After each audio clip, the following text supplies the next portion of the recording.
So hello dear students, in this video we shall discuss the sexually transmitted diseases, or these are also called venereal diseases, or these are also called reproductive tract infections. काय आहे आपल्याला आजच्या व्हिडिओमध्ये काय बघायचंय?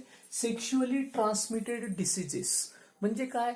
Male female मध्ये sex होत असताना इनसेक्युअर सेक्स करत असताना काळजी न घेतल्यामुळं जे जे काही आजार होतात त्याच्याशी त्या ऑर्गन्सची सेक्स ऑर्गन्सची रिलेटेडची स्वच्छता असेल, इनसेक्युअर सेक्स असेल, अशा ज्या काही निष्काळजीपणामुळे जो केलेला सेक्स आहे त्याच्यामुळे जे होणारे आजार आहेत त्याला म्हणायचं सेक्शुअली सेक्स करत असताना ट्रान्समिट होणारे पसरणारे sexually transmitted diseases STDs. These are also called venereal diseases, or these are also called reproductive tract infection RTI.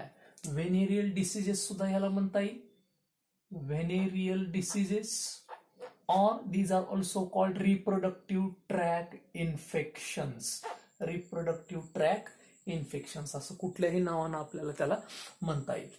Now, what are these sexually transmitted diseases? STDs काय काय आहेत? The diseases which are transmitted through sexual intercourse are called sexually transmitted diseases. कशाला म्हणायचं? The diseases which are transmitted through sexual intercourse म्हणजे male female मधल्या sexual इंटरकोर्समुळे होणारे जे काही डिसीजेस आहेत अशा सगळ्या डिसीजेसला काय म्हणायचं? सेक्शुअली ट्रान्समिटेड डिसीजेस असं म्हणतात. And for our syllabus there are 2 sexually transmitted diseases. 2 STDs आपल्याला शिकायचे आहेत. And these 2 STDs, there are so many sexually transmitted diseases like HIV. We have seen that one in the case of human health and diseases. There are so many diseases, but these 2 diseases are kept for this chapter. That is the first one is syphilis and second one is gonorrhea. So what is STD? The diseases which are transmitted through sexual intercourse are called sexually transmitted diseases. Now the first disease of venereal disease or first STD, that is syphilis. Now what happens in this syphilis? So before studying all these points, we have to study the 2 diseases, syphilis and gonorrhea, with related to these points. या पॉइंट्सचा आपल्याला पूर्ण आढावा घ्यायचा. डिटेलमध्ये हे आजार कुठून होतात, कसे होतात. So the first point is causative agent. आता ह्या आजार कोणत्या म्हणजे मायक्रो ऑर्गॅनिझममुळे होतो? The disease is caused because of the Treponema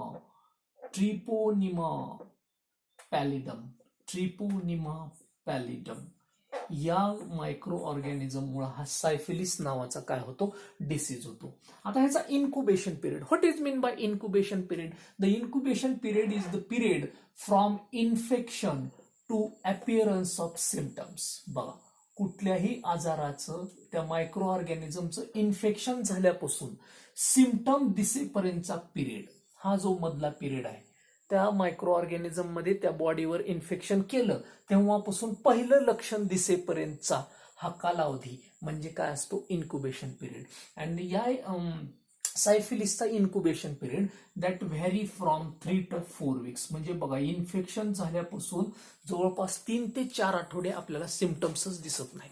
म्हणजे इन्क्युबेशन पिरियड किती आठवड्याचा? 3 ते 4 आठवडे.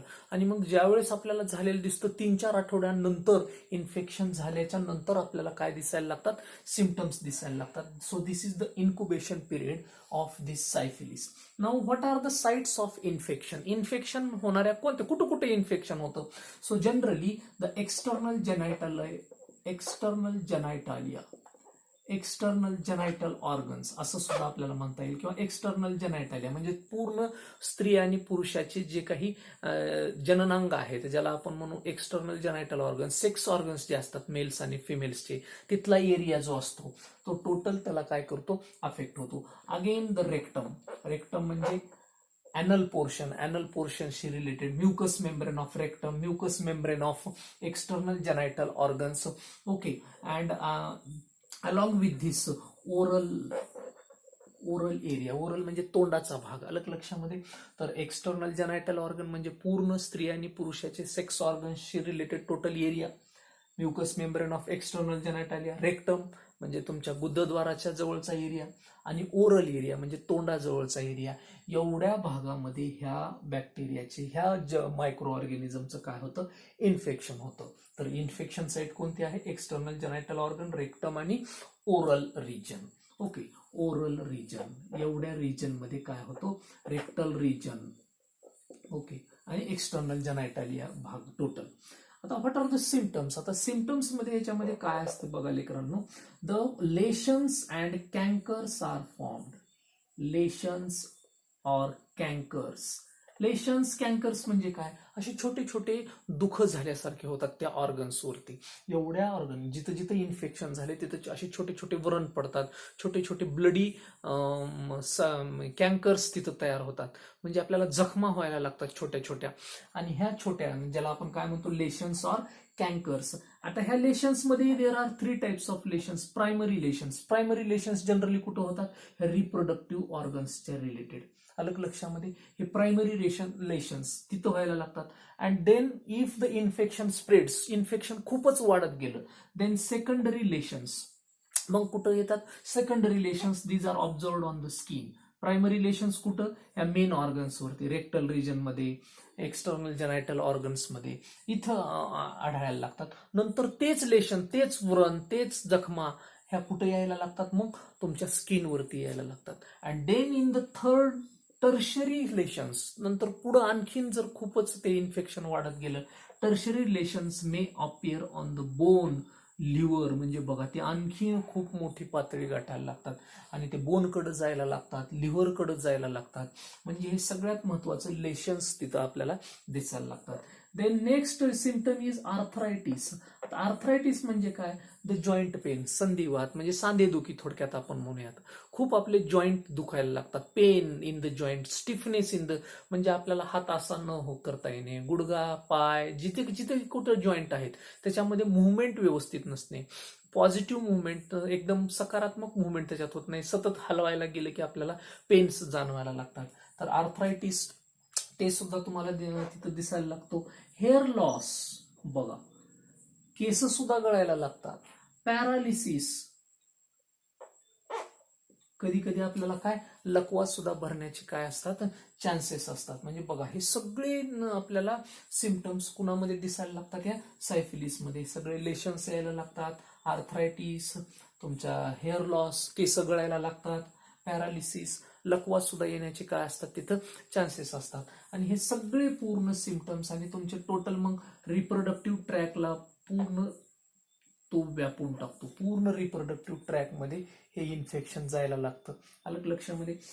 Now what are the preventive measures. मग आता आपल्याला प्रिव्हेंटिव्ह मेजर्स काय करायचे, हे झाले सिम्पटम्स, लक्षणं हे दिसले, पूर्ण आपल्या सगळ्या शरीरावरती व्रण वगैरे यायला लागतात. ओके, नाऊ मग what are the preventive measures. मग आता आपण ह्याला कसं टाळायचं हा आजार आपल्याला होण्यासाठी, तर सगळ्यात महत्वाचं आहे सेक्स एज्युकेशन.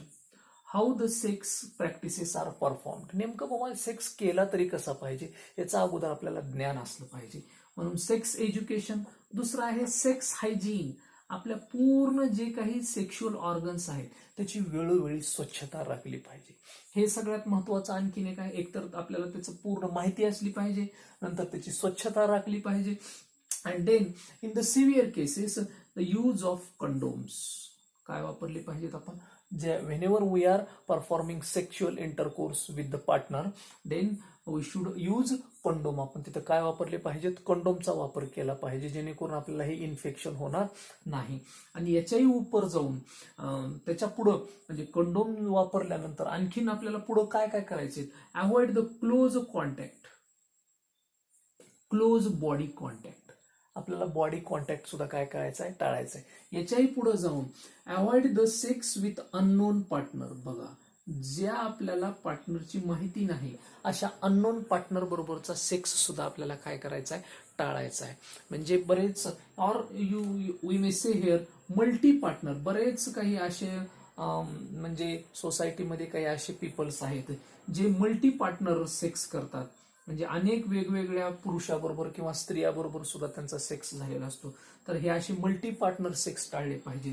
किंवा आपल्याला जो पार्टनर माहितीच नाही, जो काही आपला अपोजिट सेक्स आहे, मेल असेल फिमेल असेल, तो आपल्याला माहिती नसलेल्या अशा म्हणजे त्याला कुठला रोग झालेला आहे याची आपल्याला माहिती नाही, तर अशा अननोन पार्टनर बरोबर किंवा मल्टी पार्टनर बरोबर सेक्स अवॉइड केला पाहिजे. क्लोज कॉन्टॅक्ट टाळला पाहिजे. Close contact of the body, kissing, हे जे काही असे काही आहेत हे आपण टाळले पाहिजेत. यूज ऑफ कंडोम केला पाहिजे. सेक्स हायजीन राखली पाहिजे. सेक्स एज्युकेशन आपण माहिती असलं पाहिजे. असे सगळे हे काय आहेत प्रिव्हेंटिव्ह मेजर्स, या सायफिलिस पासून आपल्याला वाचवणारे हे काही प्रिव्हेंटिव्ह मेजर्स आहे. Treatment for this disease, the only treatment is the use of antibiotic and that antibiotic is penicillin. कोणता अँटीबायोटिक आहे? पेनिसिलिन नावाचं हे अँटीबायोटिक डॉक्टरच्या गायडन्स खाली आपण घेऊन ह्या आजारापासून आपण काय मिळू शकतो? मुक्तता मिळू शकतो. In addition to these preventive measures, हे सगळे प्रिव्हेंटिव्ह मेजर्स, प्रतिबंधात्मक उपाय पाळून आपण ह्या आजारापासून मुक्तता मिळवू शकतो. नेक्स्ट डिसीज आहे gonorrhoea. That is also the STD, sexually transmitted disease. म्हणजे परत हा इनसेक्युअर सेक्स करण्यामुळं. आता ह्याचा जो पॉझिटिव्ह एजंट आहे, याचा पॉझिटिव्ह एजंट आहे नेसरिया गोनोरिये. नेसरिया गोनोरिये लक्षामध्ये, हा या आजाराचा, गोनोरिया नावाच्या आजाराचा काय आहे? पॉझिटिव्ह एजंट आहे. Now the incubation period. आता ह्याचा incubation period in the case of male मध्ये that may vary from 2 to 14 days. बघा, म्हणजे इन्फेक्शन झाल्यापासून सिम्पटम्स किती ते किती दिवसात, ह्याचा कमी आहे इन्क्युबेशन पिरियड. 2 ते 14 दिवसामध्ये आपल्याला, म्हणजे 2 आठवड्याच्या जवळपास आपल्याला हे सिम्पटम्स दिसायला लागतात, 2 ते 14 दिवसाच्या दरम्यान. आणि in the case of female that incubation period is 7 to 21 days. फिमेल्समध्ये तेच लक्षणं इन्फेक्शन झाल्यापासून, म्हणजे इन्क्युबेशन पिरियड हा किती दिवसाचा आहे? 7 ते 21 दिवसाचा आहे. कुणाचा? गोनोरिया मधला फिमेलचा incubation period. Now the site of infection or infection site. आता ह्याच्या इन्फेक्शन साईट कुठं आहेत? सेम ह्याच्यामध्ये परत external genital organs. External genital organs म्हणजे परत मेल आणि फिमेल्सचे जेनायटल ऑर्गन्सचा एरिया, टोटल तुमचा वेजायनल एरिया असेल किंवा पिनाईल एरिया असेल, तुमचा ग्रॉइन रिजन मधला एरिया असेल, हा सगळेच एरिया झाले. नेक्स्ट रेक्टल रिजन, परत रेक्टमचा भाग. Okay. Then the throat region. इथं ओरलच्या ऐवजी कोण आहे? थ्रोट म्हणजे हा गळ्याला. इथं सुद्धा इन्फेक्शन होतं गोनोरियाचं. Throat region. Eye region. बघा, आईज मध्ये सुद्धा ह्याचं इन्फेक्शन जातं. कुणाचं? Gonorrhoea. That is the major difference between the syphilis and gonorrhoea. So these are the site of infection. एवढ्या जागेवरती हा गोनोरिया अटॅक करतो. गोनोरियाचा हा नेसरिया गोनोरिया नावाचे मायक्रो ऑर्गॅनिझम एवढ्या ह्याच्यावरती काय करतात? अटॅक करतात, एवढ्या भागाला इन्फेक्ट करतात. Okay. Now what are the symptoms? आता symptoms in the male, if we talk about the male मधले जर सिम्पटम्स आपल्याला बघायचे झाले, so in the male the arthritis म्हणजे परत जॉईंट पेन. इथं सुद्धा फिमेलमध्ये आर्थरायटिस. फिमेलमध्ये सुद्धा असाच सांधेदुखीचा म्हणजे जॉईंट पेन्सचा त्रास व्हायला लागतो, स्टिफनेसचा कडकपणा यायला लागतो, जॉईंटमध्ये मोकळेपणा नसतो. तर ते सगळ्यात महत्वाचं. Again blockages in the urinary track and reproductive duct. Blockages in the urinary track, जे लघवीची ठिकाणं आहेत मेल्स मधली, इथं काय तयार होतात? Partial blockages. पार्शियल म्हणजे तुम्हाला लघवी पूर्णपणे झाल्यासारखे वाटत नाही, किंवा लघवी करत असताना युरिनेशन मिक्च्युरेशन करत असताना आपल्याला तिथं असं थोडंसं काहीतरी अडकल्यासारखी जाणीव व्हायला लागते. म्हणजे partial blockages are formed in the urinary track as well as your the reproductive ducts. ज्या काही आपल्या मेल्स मधल्या रिप्रोडक्टिव्ह डक्स आहेत, वासा डिफरन्शिया असेल, तुमचे जे काही इजॅक्युलेटरी डक्ट्स असतील, मधला पिनाईल युरेथ्रा असेल, ह्या ज्या काही मधल्या सगळ्या डक्ट्स आहेत, जे काही पूर्ण ट्यूब्स आहेत, या रिप्रोडक्टिव्ह डक्ट्स मध्ये काय यायला लागतात? ब्लॉकेजेस यायला लागतात. आणि त्याच्यामुळे नंतर त्याच्यात पेन यायला लागते. Urination at the time of pain at the time of urination. लघवी करताना आपल्याला थोडीशी जळजळ होणे, इरिटेशन होणे, अशा पेन व्हायला लागतात तिथं. आणि त्याच्याही पुढं पस इन द पेनिस. बघा, पस is formed in the penis. पस फ्रॉम पेनिस म्हणजे पेनिस मधनं पस बाहेर पडायला लागतो. बघ, पस म्हणजे पू, खराब रक्त त्या पेनिस मधनं बाहेर पडायला लागतं. हे सगळे सिम्पटम्स कुणामध्ये तुम्हाला दिसतील? मेल्स मध्ये दिसायला लागतात. अलग लक्ष. Pus from the penis, pain, arthritis, blockages, urinary blockages, हे तुम्हाला कोणामध्ये दिसायला लागतात? मेलमध्ये दिसायला लागतात. फिमेलमध्येही परत same, the urinary track infection और युरिनरी ट्रॅक इन्फ्लामेशन. काय व्हायला लागतं? युरिनरी ट्रॅकचं इन्फ्लामेशन व्हायला, म्हणजे सूज यायला लागते. युरिनरी ट्रॅकच्या पूर्ण जे काही फिमेलचा जो व्हेजायनल पॅसेज आहे आणि व्हेजायनल पॅसेजच्या वरचा जो युरिनरी ट्रॅक आहे तिथं काय यायला लागतं? इन्फ्लामेशन, सूज. तसंच हे इकडं सुद्धा आपल्याला म्हणता येईल ह्या इकडच्या सिम्पटम्समध्ये inflammation of the reproductive organs, हे सुद्धा आपल्याला इथं सांगता येईल. इन्फ्लामेशन म्हणजे सूज यायला लागते. जे काही तुमचे रिप्रोडक्टिव्ह ऑर्गन्स आहेत, जे काही जेनायटल पार्ट्स आहेत त्याच्यावरती सूज यायला लागते. तसंच इथं युरिनरी ट्रॅकचं इन्फ्लामेशन व्हायला लागतं. परत pain at the time of infection. इन्फेक्शनच्या वेळेस आपल्याला काय, युरिनेशनच्या वेळेस काय व्हायला लागते? पेन व्हायला लागते. The pain at the time of sex, ज्यावेळेस आपण सेक्स करायला लागतो फिमेल्स मेल बरोबर, त्यावेळेस सुद्धा at the time of sex the pains are observed, म्हणजे तिथं सुद्धा आपल्याला परत वेदना जाणवायला लागतात. इरिटेशन, इचिंग व्हायला लागते त्या भागामध्ये, अलग लक्षामध्ये. आणि याच्याही पुढे जाऊन in the case of female, if that children born to that infected female, समजा ते इन्फेक्टेड मदर, ज्या मदरला हा गोनोरिया आजार झालेला आहे, आणि children born to such mother, अशा आईला जर जी होणारी काही आपत्ती आहेत, those also get affected by 2 diseases. एक आहे गोनोकोकल ऑफ्थाल्मिया, आणि दुसरा आहे गोनोकोकल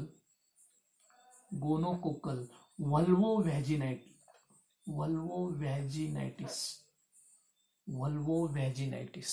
हे 2 आजार कुणाला? ज्या मदरला गोनोरिया झाला आहे त्या मदरला होणाऱ्या अपत्यांना. एक तर गोनोकोकल ऑफ्थाल्मिया म्हणलं की आय इन्फेक्शन, म्हणजे त्यात जन्मणाऱ्या बाळामध्ये डोळ्याचे प्रॉब्लेम दिसायला लागतात, डोळ्याशी रिलेटेड, नजरमध्ये कमजोरपणा, डोळ्याचे वेगवेगळे आजार व्हायला लागतात, गोनोकोकल ऑफ्थाल्मिया. आणि जर त्या आईला जर मुलगी झाली तर त्या मुलीला बिफोर प्युबर्टी, तिनं मॅच्युअर होण्याच्या अगोदरच तिला व्हेजायनाचे सगळे आजार व्हायला लागतात, व्हेजायनल इन्फेक्शन व्हायला लागतात.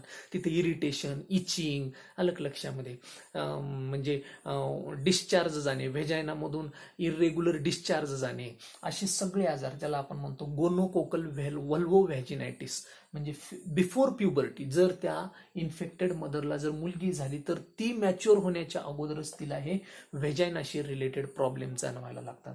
आणि डोळ्याचे आजार, मग मुलगा असो मुलगी असो, गोनोकोकल ऑफ्थाल्मिया आणि गोनोकोकल व्हॅजिनायटिस, हे सिम्पटम्स तुम्हाला कुणामध्ये दिसायला लागतात? त्या मेल्स आणि फिमेल्समध्ये दिसायला लागतात. आणि नेक्स्ट प्रिव्हेंटिव्ह मेजर्स. आता जे प्रिव्हेंटिव्ह मेजर्स इकडचे होते सायफिलिसचे, तेच आपल्याला फॉलो करायचे. काय आहे? सेक्स एज्युकेशन, सगळ्यात महत्वाचं. एज्युकेटिंग द पार्टनर्स, इंटरकोर्स करत असतानाचे जे पार्टनर्स आहेत त्यांना एज्युकेशन व्यवस्थित देणे अबाउट द सेक्स प्रॅक्टिसेस बद्दलचं. सेक्स हायजीन, तिथली स्वच्छता राखणे, अलग लक्षामध्ये. Use of condoms at the time of intercourse, कंडोमचा वापर करणे. Avoiding sex with multi partner sex avoid करणे. ओके. ऑल्सो अननोन पार्टनर बरोबरचा सेक्स अवॉइड करणे, जे आपल्याला माहिती नाहीत अशा अननोन पार्टनर बरोबरचा सुद्धा सेक्स काय करणे? अवॉइड करणे. Again avoid the use of clothes of such infected person. बघा, अशा गोनोरिया झालेल्याचे कपडे सुद्धा आपण घालणं टाळलं पाहिजे, म्हणजे एकमेकाची शेअरिंग नाही केली पाहिजे. कुठल्या पर्सनल जे काही थिंग्स आहेत त्याची शेअरिंग टाळली पाहिजे, क्लोथिंग असेल किंवा कुठला असेल. क्लोज कॉन्टॅक्ट टाळला पाहिजे, अशा पर्सन्स बरोबर क्लोज कॉन्टॅक्ट टाळला पाहिजे. तर असे हे सगळे प्रिव्हेंटिव्ह मेजर्स आपल्याला कुणाच्या बाबतीत फॉलो करायचे? गोनोरियाच्या बाबतीत फॉलो करायचे. आणि ॲट लास्ट ट्रीटमेंट, ह्याच्यासाठी सुद्धा एक अँटीबायोटिक आहे, that antibiotic is cefixime, CEFIXIME.